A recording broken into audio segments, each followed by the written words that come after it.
कई लोग का जो एडसेंस टैक्स फॉर्म है वो एक्सपायर्ड हो चुका है और उन्हें वेबसाइट पे कुछ इस प्रकार का दिख रहा है कि आपका जो टैक्स फॉर्म है वो एक्सपायर हो चुका है और आपकी जो पे आउट है, मतलब आपकी जो पेमेंट रहेगी ना, उसमें 30% विदहेल्ड कर दिया जाएगा, मतलब कि रोक दिया जाएगा। तो आपको उसके लिए कुछ नहीं करना, आपको न्यू फॉर्म भरना है। वो कैसे भर सकते हैं भाई, अपन आपकी वीडियो में जानने वाला है। आपको उसके लिए कुछ नहीं करना, वीडियो में एंड तक बने रहना। सबसे पहले आपको एडसेंस को ओपन कर लेना है। जैसे एडसेंस को ओपन करोगे ना, कई लोग को ऐसा दिख रहा होगा एक्शन रिक्वायर्ड, वहां पे आपको कुछ नहीं करना है, गो टू पेमेंट्स पे क्लिक करना है। या फिर डायरेक्टली आपको नीचे दिख रहा होगा योर टैक्स फॉर्म एक्सपायर्ड, तो आपको सिंपली सबमिट न्यू फॉर्म पर क्लिक कर देना है। अब जैसे उस पर क्लिक करोगे, अब वहां पर आपके ऑप्शन आएगा स्टार्ट न्यू फॉर्म का, आपको सिंपली स्टार्ट न्यू फॉर्म पर क्लिक कर देना है।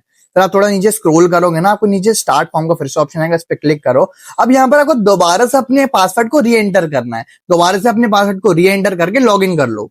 जैसे लॉगिन हो जाएगा, सबसे पहले ऑप्शन आता है आपको इंडिविजुअल सेलेक्ट करना है और नेक्स्ट पर क्लिक कर देना है। अगर आप बिजनेस एंटिटी हो तो बिजनेस एंटिटी चूज करना। फिर आपको नीचे नीचे स्क्रॉल करना है, फिर आ रहा आर यूएस सिटीजन, तो आपको नो कर देना क्योंकि आप यूएस के सिटीजन नहीं हो। अगर हो तो यस करना, नेक्स्ट पे क्लिक करना। फिर आपको नीचे फिर स्क्रॉल करना है, जो पहला फॉर्म आ रहा है ना W8BEN, आपको इसी को सिलेक्ट करना है क्योंकि आप नॉन यूएस सिटीजन हो और आपको यूएस सिटीजन नहीं हो, नहीं आप यूएस से कोई इनकम कमाते हो। फिर आपको सिंपली W8BEN फॉर्म पर क्लिक कर देना है। अब यहाँ पर आपको नेम ऑलरेडी लिखा होगा, कंट्री में इंडिया को सिलेक्ट कर लेना है। नीचे ऑप्शन आएगा फॉरेन 10, यहाँ पर आपको अपने पैन नंबर को एंटर कर देना है।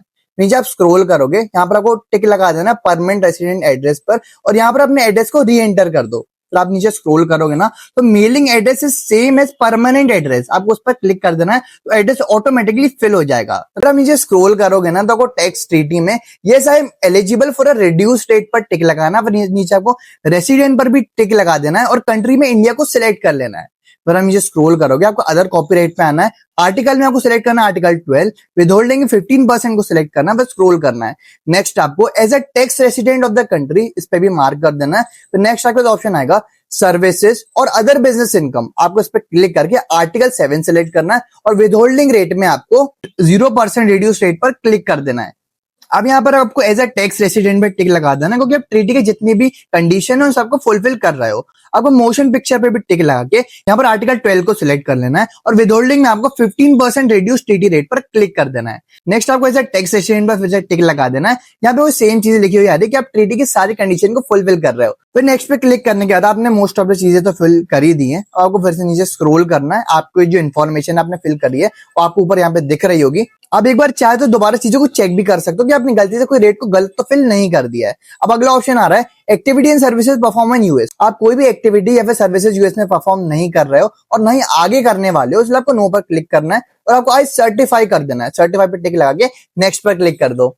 अब नेक्स्ट आपको टैक्स रिपोर्टिंग में गो पेपरलेस को सिलेक्ट कर लेना है और आपको सिंपली नेक्स्ट पर क्लिक कर देना है क्योंकि जो भी डॉक्यूमेंट्स आएंगे मेल पे आएंगे। डॉक्यूमेंट को प्रीव्यू कर सकते हो, क्लिक करोगे तो वहां पे डाउनलोड भी हो जाएगा डॉक्यूमेंट और एक बार आप ओवरव्यू कर सकते हो कि आपने कहीं कोई चीज गलत तो नहीं लिख दी है, वहां चेक भी कर सकते हो। आई कंफर्म पर क्लिक कर देना कि आपने जो भी इन्फॉर्मेशन भरी है बिल्कुल सही भरी है और नेक्स्ट पर क्लिक कर देना है।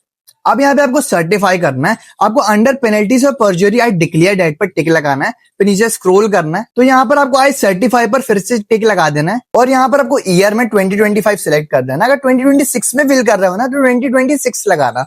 डिस्क्रिप्शन में नीचे आपको आज की डेट लगा दें। अब नीचे योर सिग्नेचर में आपको yes I am the beneficial owner name in the tax identity section, मतलब कि आपने जो भी इन्फॉर्मेशन डाली है ना खुद ही की डाली है, आपको उस पर क्लिक कर देना है और नीचे आपको सबमिट पर क्लिक कर देना है।